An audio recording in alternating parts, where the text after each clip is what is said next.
Bonjour à tous, dans cette vidéo vous verrez la réalisation d'un nuage au pastel, enfin des nuages gris, de manière assez développée pendant 25 minutes. Cela, donc je vous cache pas que cette vidéo a été tirée d'une de mes formations, nuage, et donc vous aurez une idée assez précise de mon fonctionnement plus abouti.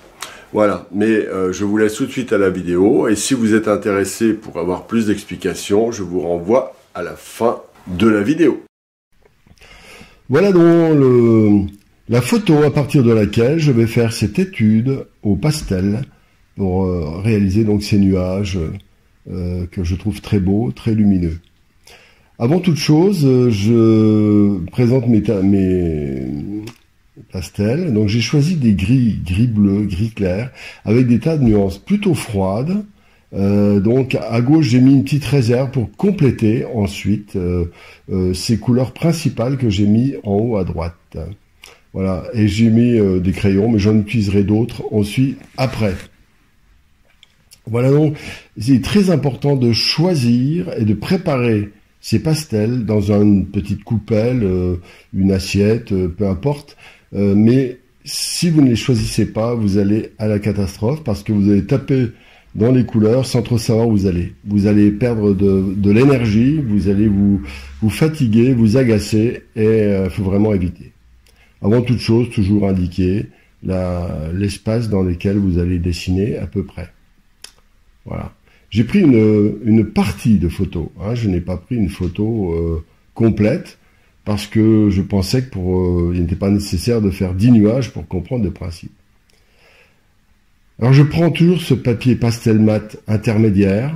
Effectivement, je pourrais ensuite faire d'autres démonstrations parce qu'il permet rapidement de placer l'ombre et la lumière.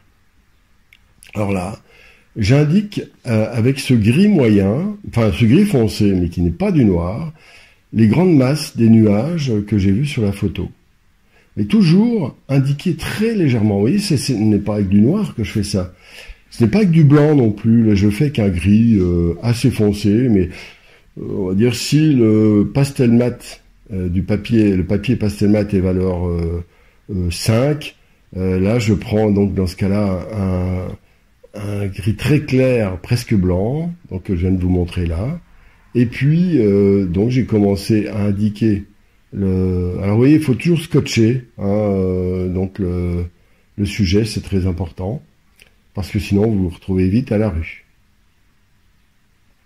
Voilà, donc vous le scotchez, sinon, bon, je le fais des fois, et c'est pas terrible, parce que des fois j'ai besoin de tourner le pastel, tout simplement. Mais souvent c'est pas mal, globalement, de le tenir fixé avec un scotch.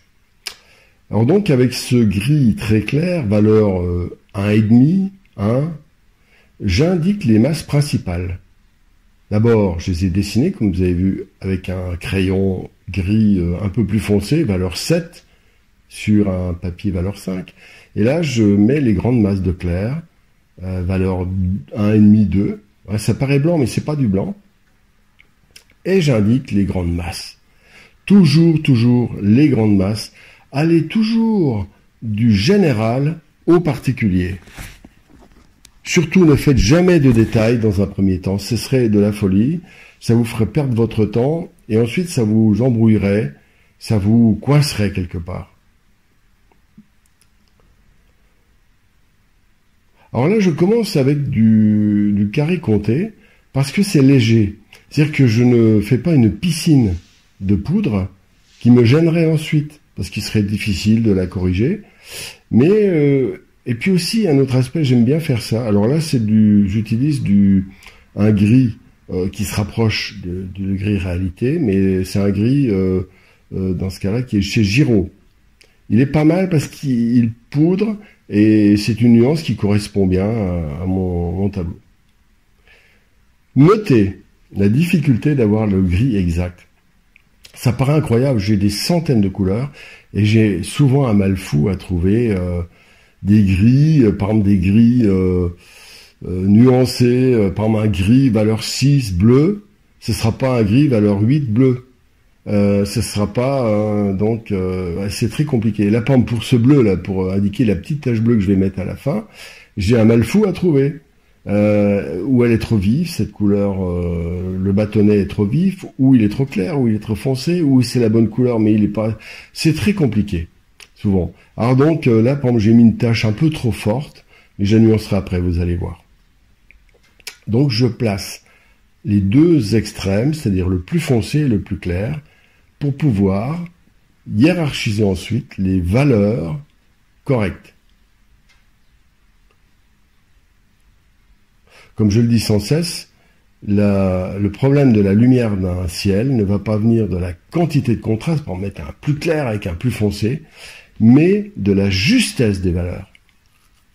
Alors là, je voulais au départ faire un truc hyper classique, mais ce serait casse-pied. Alors je vais le faire classique, donc avec les couleurs dites réelles, à peu près, mais je voudrais y apporter une petite pointe d'impressionnisme. Je voulais séparer les deux, mais en fait non. C'est-à-dire que, pourquoi? Parce que c'est typiquement le genre d'exercice que l'on peut faire quand on est dans la nature, avec la feuille de pastel, et puis vous travaillez spontanément. C'est beaucoup plus vivant, vous interprétez. Alors là, je fais une sorte de glacis, c'est-à-dire je casse. Vous voyez, là, j'ai nourri le papier. Je mets donc une grisaille qui a adouci les contrastes et qui me permet aussi d'apporter une petite réserve, je dis bien une petite réserve de poudre, qui va donc, quand je vais estomper, créer une espèce de vie interne au sujet. Vous voyez, pour l'instant, nous sommes quasiment dans une logique abstraite. Vous voyez, c'est ça qui est intéressant. C'est à mon avis le sens premier de la peinture abstraite, c'est-à-dire c'est une sorte de synthèse spontanée de tout un mouvement, de toute une base de couleurs, interprétée ou pas.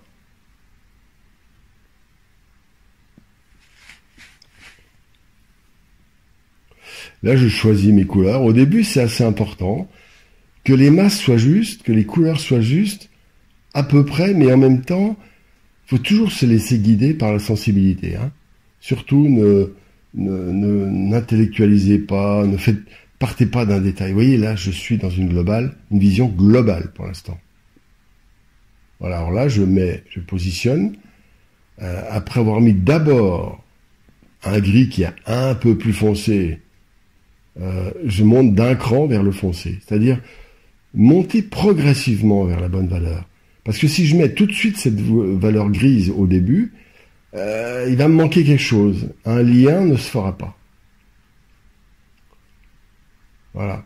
D'abord, le gris qui se rapproche, ensuite le gris clair qui se rapproche pour donner l'ombre et la lumière, et puis on va glisser vers le foncé, comme je viens de le faire, puis ensuite vers le clair.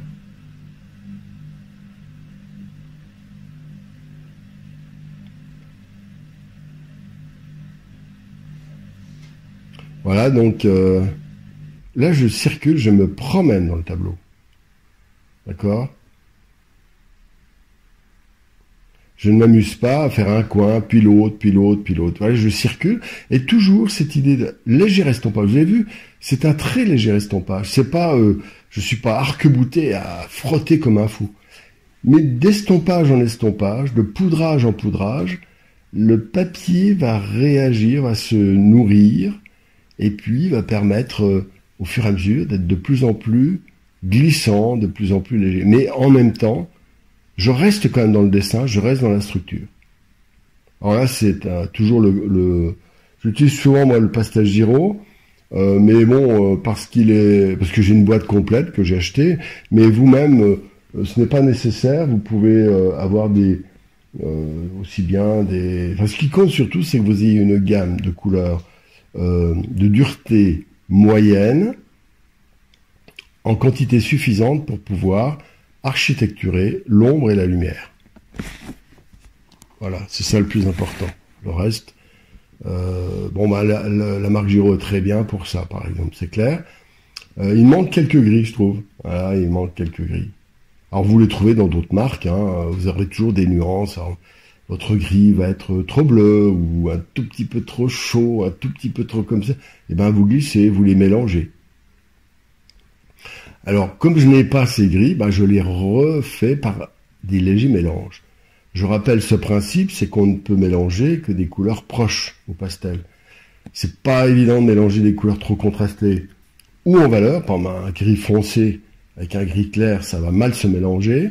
Vous aurez des tons intermédiaires imprévisibles. Pareil pour les couleurs. Vous pouvez pas mélanger un bleu avec un rouge facilement. Ça va être crado. Alors là, c'est assez important. Vous voyez, là, je mets la mer, elle est très foncée. Alors je mets un gris pour l'instant. Même si elle est un tout petit peu verdâtre, pour l'instant, je me contente du gris. Un gris avec une pointe de verdâtre. Voilà. Et donc, vous voyez, tout de suite, en mettant la mer à sa bonne valeur, ça met aussi le ciel dans ses bonnes valeurs. Et la lumière commence à venir. La vidéo dure 27 minutes. Donc là, nous en sommes à peu près au tiers. Un peu plus du tiers. Oui, ça va vite. Et ça, c'est en temps réel. Hein. J'ai une légère accélération de 1,2. Donc on est presque en temps réel. Hein. Et donc, voilà, c'est cette étude. Bon, moi j'ai mis, on va dire, 35 minutes. Eh bien, vous pourrez mettre peut-être 1 heure. Voilà, prenez votre temps. Mais surtout, soyez bien en ordre. D'abord, choisissez bien votre photo. Vous voyez, j'ai pris une partie de la photo qui me convenait. Ensuite, j'ai bien préparé mes matériels, mes pastels dans une petite soucoupe. Ensuite, etc. Très important.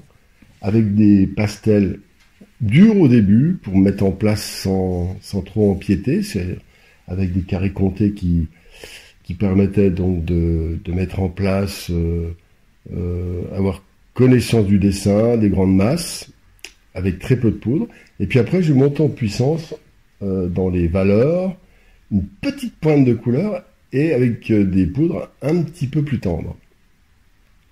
Là, c'est encore un tout petit peu plus tendre. Mais vous voyez, je caresse, je vais tout doucement. Waouh, tout doucement. Vous voyez le balayage très léger. Et en faisant ça, mettez-vous à la place des grains de pastel, de la poudre. Elle rentre, elle est légèrement écrasée. Votre œil, vous voyez, faites-en un microscope. Et vous voyez le balayage léger qui rentre progressivement. Mais toujours, je pense, dessin. Pensez dessin. Là, je suis en train de dessiner des choses qui paraissent informelles, mais elles ont une structure extrêmement précise, surtout pour les nuages, qui correspond évidemment à la vapeur d'eau, au vent qu'il y a dans le ciel, aux reflets, aux lumières directes qui sont cachées parfois par des nuages, parfois pas, et tout ça d'une incroyable variété, une espèce de symphonie qu'il faut arriver à percevoir. Vous voyez là, je mets quelques éléments de structure. Bon, c'est pas le ciel, c'est pas les nuages, mais on va dire, voilà, hein, on doit rester artiste et trouver un équilibre quand même. Voilà. Ça, c'est l'aspect abstrait. Et on peut faire des tableaux abstraits comme ça peut être très sympa, cette synthétisation. Alors je vous laisse juge, hein, c'est à vous de décider de ce qui vous intéresse ou pas, dans votre manière d'interpréter. Là, dans le dessin, je vais préciser certaines choses. Voilà, cette vidéo, je l'ai gardée assez longue, j'aurais pu la raccourcir, mais pour que vous compreniez que c'est dans ce genre de détails, dans cette promenade poétique avec des petites touches, des petits traits, nous sommes dans une abstraction, je répète, et c'est grâce à ça qu'on arrive à percevoir des petites choses qu'on ne percevait pas avant. Et c'est de là que va naître la conscience artistique, c'est-à-dire une conscience individualisée, c'est votre conscience, c'est pas la mienne, quand vous faites ça, et connecter la perception de ces nuages, même d'après les photos, arriver à faire que votre main savoure cette subtilité des nuages pour la restituer délicatement, eh bien ça donne une grande indépendance d'esprit, une grande liberté quelque part. Ça nourrit aussi la conscience. C'est pour ça que je suis si heureux de pratiquer et d'enseigner. C'est parce que l'enseignement de la peinture, en fait, est indissociable de la pratique. Pratiquer sans enseigner, c'est de la folie, parce qu'on risque de s'enfermer dans une espèce de... ou même un peu, hein, attention, pas que ça, mais et parce que ça permet de communiquer avec les autres, de conscience à conscience, et ça fortifie l'individualité, curieusement. Et ce partage, c'est un échange qui prend conscience que l'autre est aussi une conscience, et que quand on incite les autres personnes à percevoir, à ressentir, à aimer, à savourer, eh bien, c'est une source de liberté. Je vous invite à le faire, même si vous êtes débutant. Vous allez donner aux autres, seulement par votre pratique, une envie de faire pareil, tout simplement. Et c'est comme ça comme dirait, c'est Joseph Beuys, l'art libérera le monde,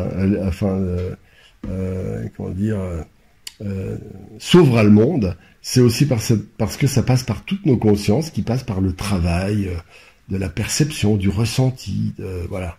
C'est fondamental. Voilà, c'est ce que j'aime. C'est pas le fait d'apporter des éléments supplémentaires, etc. C'est avant toute chose ça. Voilà, je vous ai tout dit. Voilà, je complète. Je réorganise le dessin, toujours. Vous savez, dessin, valeur, couleur. Et bien là, je suis dans une phase de réorganisation légère du dessin. Voilà, je réorganise des petites touches des fois. Parfois, comme je viens de faire le nuage du haut, par un trait beaucoup plus marqué, qui se rapproche un peu de la réalité. Alors c'est aussi une interprétation. Au début, je voulais faire quasiment une photocopie pastel, comme le font beaucoup, mais ça m'a gonflé, hein. Franchement, je vous le dis tout net. Voilà. Alors là, la complexité, je n'ai pas ce bleu, et donc il faut que je le fabrique avec des petits mélanges de couleurs de même valeur. Surtout, il faut que la valeur des bleus soit très proche. Parce que s'il y a une petite variante dans la couleur, ça va être facile de les marier s'ils ont la même valeur, la valeur de gris. D'accord ? Petit estompage, vous avez vu, c'est juste une petite caresse. Mais là maintenant, comme on a déjà mis pas mal de poudre, eh bien, on va dire que cette petite caresse va nuancer délicatement. La même chose en début du pastel, et je n'y serais sans doute pas arrivé, parce que le papier était trop absorbant. Alors cet exercice est aussi intéressant à faire sur du canson, parce que en fait, ça donnera évidemment le canson accroche beaucoup moins que le pastel mat, et ça donnerait une sorte de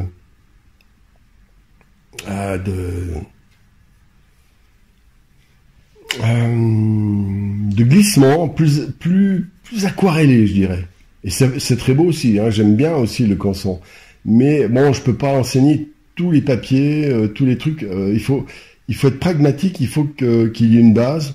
Donc en partant de manière un peu excessive sur cette base de pastel mat, gris, moyen, en fait je crée un standard qui est donc c'est du pastel sur papier accrocheur, hein, correspondant au pastel card, au pastel touch aussi, mais quoi qu'il est moins adhérent, et puis bien sûr le pastel mat.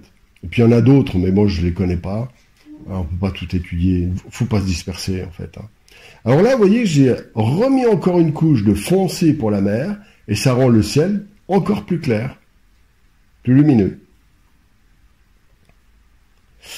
Mais je n'ai pas pris les couleurs les plus claires pour l'instant, vous voyez, parce que je garde une réserve pour la fin. Redessiner, c'est ce que je suis en train de faire.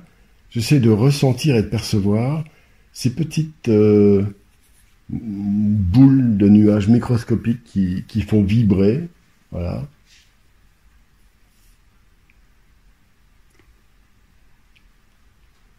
Alors vous verrez, les nuages qui sont négligés, j'ai déjà dit dans d'autres vidéos de la formation, sont une source de progression considérable parce que c'est ce qui va donner de la luminosité à vos paysages. Ou même, vous pouvez mettre des portraits avec des ciels derrière, ce que vous voulez, des natures mortes avec des ciels derrière. Hein. Mais cette justesse du ciel, quelque part, nous touche intimement parce que le nuage a une certaine poésie. Et comme il n'est pas envahissant en termes d'objets, par exemple, si vous voyez une pomme, Une pomme, ça a une signification. Ouah, attention, pomme, c'est la pomme de ceci, elle est ronde, la lumière, le rouge, le vert, machin. Plein d'images très fortes, très précises correspondant à votre vie. Vous en avez mangé plein, vous en avez vu plein, vous avez touché. Elle est densifiée. Alors que le nuage, lui, je l'ai déjà dit plusieurs fois, est presque abstrait et nous pousse plus à la rêverie. Je dirais, un nuage, c'est la rêverie, c'est la suspension comme une idée qui flotte. On dit bien, faut compter les nuages quand on va s'endormir. On peut penser aux nuages pour rêver, s'envoler. On dit qu'on est... oui, c'est tout un symbole d'ouverture, de légèreté, d'envol. Et c'est pour cette raison que naturellement, on a moins tendance à les identifier, comme je disais au début. Et c'est pour ça que... très souvent, ils sont négligés en peinture. S'il y a un domaine qui est mal peint, ce sont les nuages. Ou alors, ils sont juste suggérés comme une espèce de, voilà, plouf, voilà, bon, on met ça comme des gens qui mangent de la viande, mettent des légumes comme un accompagnement. On va dire, le nuage, c'est l'accompagnement du plat principal. Et non, je m'élève contre cette erreur monumentale. Le nuage est la clé du paysage. Voilà. Vous avez bien compris, j'espère. Il y aura une interro écrite. Voilà. Alors maintenant, je remonte en valeur et je redessine. Vous voyez, dessin, valeur, couleur. Puis de nouveau, dessin, valeur, couleur. Puis de nouveau, dessin, valeur, couleur. Et si on fait ça longtemps, on peut rendre à la perfection une photographie, chose que j'aime pas faire parce que j'aime bien qu'il y ait une partie d'improvisation et d'interprétation. Vous voyez, là, je fais... Ces petits nuages qui sont au loin, qu'on voit toujours, voilà, maintenant, on est dans le détail, on commence à rentrer dans la phase finition. Je répète toujours, il y a donc la mise en place, première phase, comme dans le golf, ceux qui jouent au golf, le premier coup c'est le swing, on doit aller le plus loin possible dans la bonne direction. Un trou qui est à 250 mètres, eh bien on fait d'abord, si possible, 200 mètres, ou 220 mètres, ou les champions arrivent des fois dessus. Mais enfin, vous vous rapprochez le plus possible. Et puis, le deuxième coup, c'est l'approche, donc c'est ce qui vient d'être fait jusqu'à maintenant. C'est-à-dire, il reste, faut essayer de se mettre sur le green le plus près possible du trou. Et puis le troisième coup, c'est le putt, c'est-à-dire on est, mettons, à 3 mètres du trou, et on essaie de placer la balle en un coup dans le trou. Voilà. Mais là, on est dans le subtil. C'est 3 mètres par rapport à 250 mètres dans mon exemple. Voilà. Vous voyez, j'ai mis ces petites touches de bleu, et je vais être amené à travailler les luminosités microscopiques autour. Alors pensez bien que ces détails presque invisibles vont marquer quand même la justesse de l'ombre et de la lumière, et qui va faire le waouh, qui va faire la respiration, qui va faire l'équilibre complet. À ce moment-là, faut toujours être très proche des valeurs, pas forcément exact, parce que là j'ai choisi d'être avec un tout petit peu plus de contraste dans les zones contrastées, enfin des zones lumineuses, avec des bleutés un peu plus forts que la photo originelle. Mais il faut se rapprocher de cette justesse à votre manière. C'est-à-dire que ce qui fait que peut-être 10 personnes parmi vous qui vont faire cet exercice auront 10 rendus différents, avec des contrastes un peu plus forts. Mais ce qui est important, et je reviens à l'idée de l'autonomie, de la liberté, la conscience, c'est que vous soyez en phase par rapport à vous-même. Voilà. Il faut que vous soyez juste, en équilibre. Alors voilà, là, j'ai pris un gris, mais là, c'est un gris Giraud. Alors, des fois, j'ai remarqué dans les pastels artisanaux, il y a parfois des couleurs qui s'ajoutent. Là, c'était un gris, en fait, c'est sorti un peu bleu. Donc, il y avait des mélanges qui n'étaient pas nets, sans doute un problème de... Enfin bon, c'est l'artisanat, avec les avantages et les inconvénients. Il y a parfois, donc, des petits traits qui apparaissent. Bon, c'est pas bon, mais enfin, c'est pas non plus mortel. C'est un détail. Sinon, il faut prendre de l'industriel, et puis, voilà, on perd la poésie aussi. Vous voyez, là, les petites touches claires sont importantes, elles vont rehausser, elles vont apporter la lumière. Voilà notre ciel. Vous avez vu, là, c'est par couche, en fait, hein, progressive. Et puis, il faut être gourmand. Il faut aimer ces gris. Ces nuances microscopiques de gris. Waouh! En fait, c'est ça qui apporte la douceur, qui va faire que l'esprit du spectateur va avoir du plaisir à surfer sur un gris un tout petit peu plus clair, un tout petit peu plus bleuté, un tout petit peu plus violacé. Et c'est ça qui donne de la force à votre tableau. Voilà donc une phase intermédiaire. Je les laisse même, hein, les petites phases d'observation, pour que vous les ayez aussi, quelque part. Vous voyez, quand je suis resté 10 secondes à regarder, mais tiens, voilà, tac, tac. Et là, c'est des petits nuages du bas que je vais ajouter. Là, je travaille aussi au crayon. Maintenant, pourquoi le crayon? Alors ça, c'est aussi intéressant. Jusqu'à maintenant, je l'ai peu utilisé. J'aurais pu, mais bon, voilà, c'était mon bon plaisir, je ne l'ai pas utilisé. Vous pouvez l'utiliser, vous, parce que si c'est votre bon plaisir. Et là, si vous voyez l'intérêt du crayon, quand il est presque de la même couleur que ce qui est déjà en phase en bas, ça permet, alors là, de nuancer. Par exemple, là, je voulais rendre plus foncé et plus bleu. Eh bien, j'ai pris franchement un bleu très foncé, mais regardez comme je fais.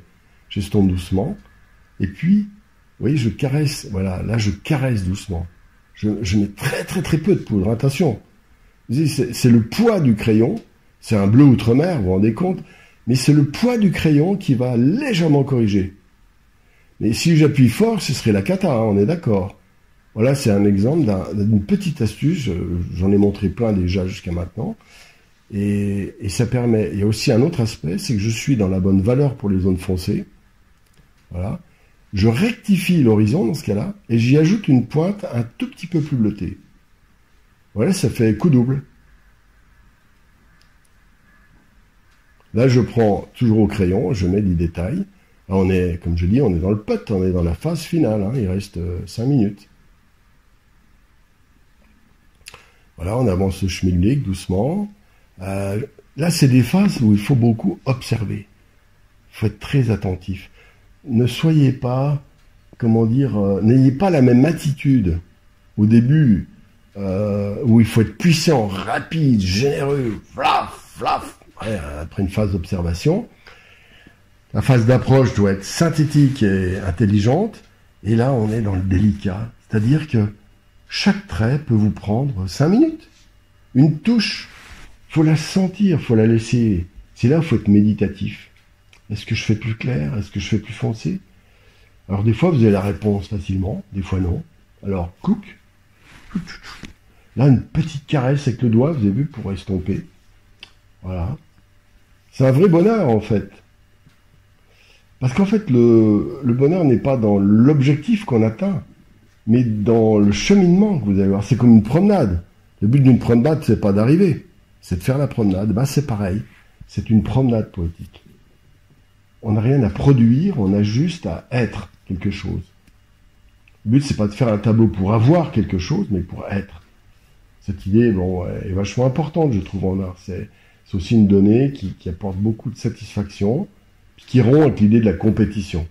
Et même si vous êtes débutant, faites cet exercice, et vous pouvez avoir autant de plaisir que moi j'en ai eu. Simplement, ne vous préoccupez pas du résultat, il viendra tout seul. Voilà, voilà le tableau quasiment terminé.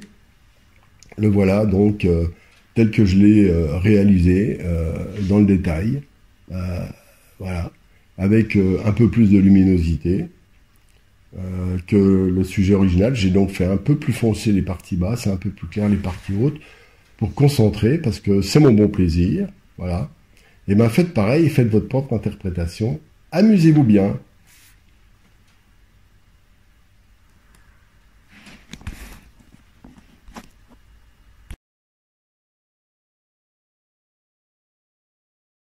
Voilà, vous venez de voir la réalisation complète d'un nuage gris au pastel. Je donne ainsi un échantillon de ce que je fais dans toutes mes formations. J'ai fait 35 formations avec en moyenne une dizaine de vidéos, même plus, dans chaque formation, avec des vidéos telles que celle-ci, ou des plus courtes, des plus longues.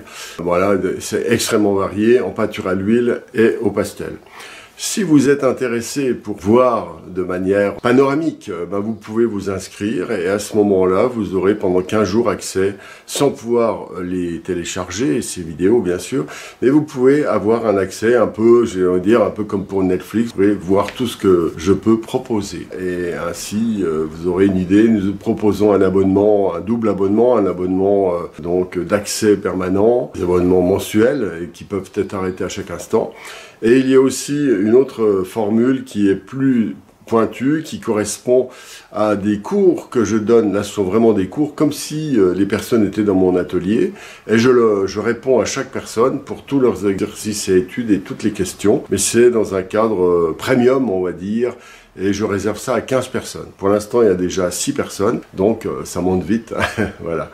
Si vous êtes intéressé, vous pouvez toujours venir. Donc toujours pareil, sans engagement autre que mensuel. Voilà, et bien écoutez, j'espère que vous avez apprécié cette vidéo. Et puis, à peut-être bientôt.